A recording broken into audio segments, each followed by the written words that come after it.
So, on May 9th, 2025, an event took place that had Donald Trump, the self-proclaimed greatest leader in American history, sitting back in his chair, staring at the TV, muttering to himself, "These guys don't know what they're doing." But the truth is, Trump wasn't ready for what was about to hit him. I mean, he probably thought he was still in 1985, right? May 9th, 2025. This was no ordinary parade. If you think of a parade, you imagine flags, marching bands, and maybe a few military vehicles rolling down the streets. But this parade was like something straight out of a Michael Bay movie. Hypersonic missiles, battle drones, and high-tech weaponry that even Elon Musk would be jealous of. And in the middle of all this, there's Trump, sitting like a kid caught sneaking candy, staring at the screen like, wait, this isn't what I signed up for.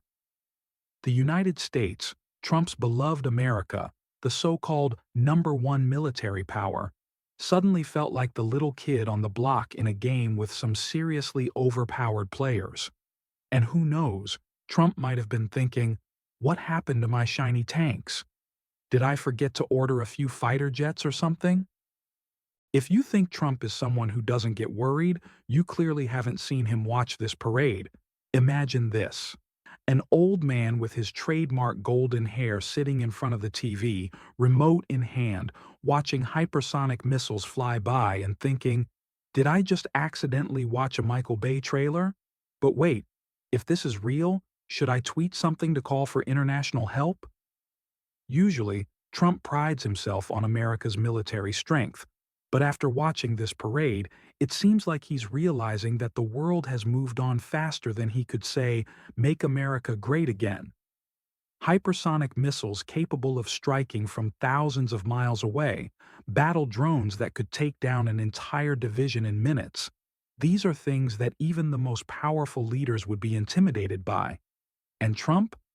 Well, now he's probably thinking, should I tweet something about these missiles or maybe just call up Joe Biden for some modern military advice? Trump may not admit it, but there's no way he wasn't sweating a little as he watched the parade. And you know what? I bet for a moment he thought to himself, I didn't sign up for this. These missiles are too fast. I'm going to need a new game plan. Let's be real here. Why is Trump so worried? The answer is simple. While he's been busy handling small domestic issues and tweeting like a madman, the rest of the world has been making some serious advances in military technology. Hypersonic missiles, cutting-edge defense systems, battle drones. These are things that even the most seasoned military minds would have a hard time dealing with. And Trump? Well, he might still be thinking America's military might is unbeatable, like it was in the 1990s. The world is evolving at lightning speed, and while Trump's been locked in his Twitter bubble, other nations are developing tech that he hasn't even had time to comprehend. And now, he's watching a parade of modern weapons thinking, did I miss the memo about these things? Am I the only one who didn't get the upgrade? Here's the thing. Trump's been used to being the biggest player in the military game, but now, suddenly, he's looking at these advanced weapons and realizing that America isn't the top dog anymore. And you know what's worse? He probably feels like he's the last one to find out. Can you imagine how awkward it must be to realize you've been living in the past while the rest of the world zoomed ahead? It's like showing up to a 2025 tech conference with an old flip phone. Oops. Despite all the worrying, there's still hope. The United States can still regain its top spot if it moves quickly and smartly. But the real question is, will Trump step up to the plate and do something about it, or will he just sit there, tweet a few angry posts, and hope the world forgets what just happened? America has the chance to catch up, but it will require more than just the usual big speeches and tweets. It'll take a real shift in military strategy, new tech investments, and the recognition that the world has changed. The question is, will Trump get on board, or will he keep ignoring the bigger picture? Will he rise to the occasion, or will he keep trying to convince the world that Twitter is enough to win wars? I mean, It's kind of like Trump realizing that his old military strategy is like trying to fight with a slingshot when everyone else has laser-guided missiles. Yeah, you might get a few lucky shots, but good luck. So, things have gone way too far, and now Trump is in full-on panic mode. Can you imagine? A guy who's always claimed to be the greatest leader in American history, now freaking out like a kid lost in a supermarket? Picture this. Trump sitting in his office, eyes wide, gripping the TV remote like it's his lifeline. The hypersonic missiles are flying by in the parade, and instead of his usual cocky grin, he's probably thinking, "What did I do wrong? Why are these missiles so fast? Did I just get left behind?" A little bit of panic, huh? Let's face it, Trump, despite his usual bravado, has one big thing going for him. When the going gets tough, he reacts like a little kid. So what does he do when things get dicey? Simple. Call Putin. Why Putin, you ask? Because in Trump's world, Putin is the big guy who always knows how to solve problems, kind of like a kid calling their mom when they get stuck in a tight spot. I know, I'll just call Vlad. He's got all the answers. He'll show me how to lead like a pro. And suddenly, calling Putin sounds like the most reasonable thing in the world. I can totally imagine it now. Trump picks up the phone, dials Putin, and without a second thought says, "Hey Vlad, everything okay over there? I've got a little issue on my hands.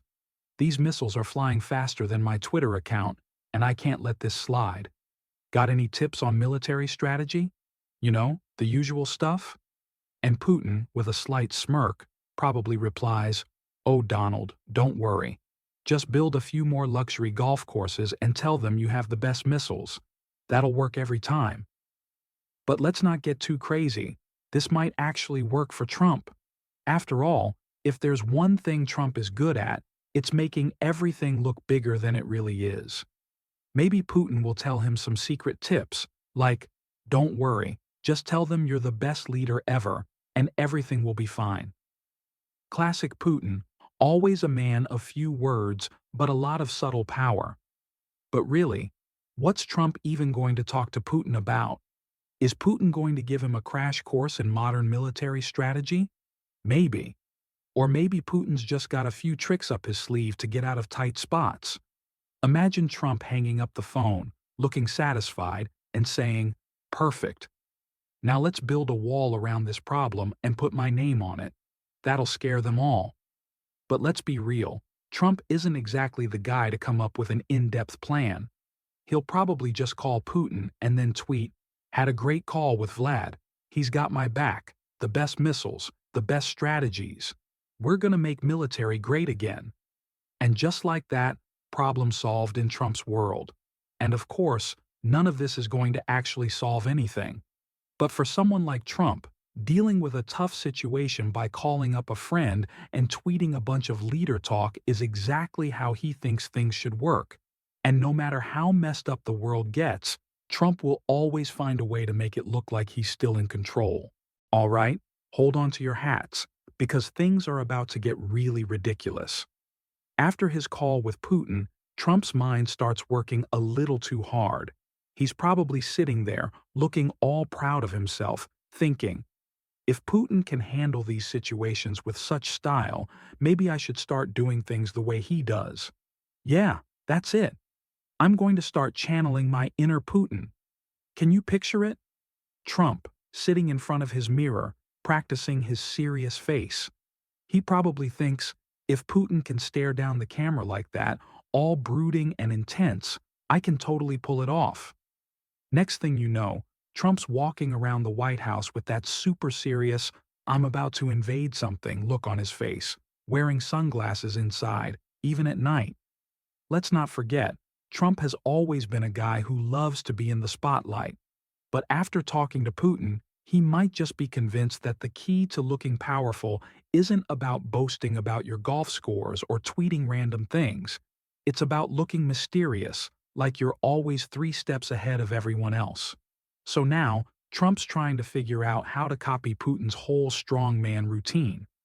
Now, here's where it gets even funnier. Trump might start trying to imitate Putin's fashion sense. Putin has that whole "I'm a badass, but I wear a perfectly tailored suit" vibe. So, what does Trump do? He probably thinks, I need to look even more intimidating. Maybe I should ditch the suits and wear a leather jacket. Or better yet, go shirtless while riding a horse just like Putin does. Yeah, that'll show them. If I look like the toughest guy in the room, everyone will fall in line. And while we're here, let's talk about the infamous Putin horseback riding photos. Trump probably saw those images and thought, I can do that. I'll get on a horse, and I'll look so powerful. Everyone will think I'm ready to take on the world. Putin did it. Why can't I? Next thing you know, he's tweeting out a selfie of himself bare-chested on a horse with the caption, "Just a day in the life of a leader." Strongman vibes. Making America tough again. But the fun doesn't stop there. Trump, being the master of self-promotion, might decide to go full-on Putin mode. He'll start making appearances where he's standing in front of giant military tanks, giving speeches about how America's military is the best. We'll take down anything that stands in our way, except, a few tweets. Maybe he'll even post a picture of himself, arms crossed, in front of a flag, with that serious look that says, I know something you don't. It's so Trump to think that mimicking Putin's mysterious strongman persona is the answer. But the problem is, Trump can't pull off the whole quiet, calculated thing. He's way too loud, way too in your face, and, well, not exactly the brooding type. So while he might think he's starting to channel Putin, it'll probably just end up looking like an awkward cosplay attempt at a villain in a spy movie. But let's be real here. Even if Trump does try to copy Putin, he'll still find a way to make it his own. Expect him to tweet about how he's got the best strongman moves, and how, unlike Putin, he doesn't need a shirt to be a tough leader. It's just part of the Trump playbook. Take something that's working for someone else, add a little bit of your own flair, and then tell the world you've invented it. So, do you think Trump will give Putin a call to sort out the military situation? Or maybe he'll just tweet about how he has the best relationship with Putin and leave it at that. Whatever happens, we can be sure of one thing. This won't be the last time we see Trump try to charm his way out of a tough spot.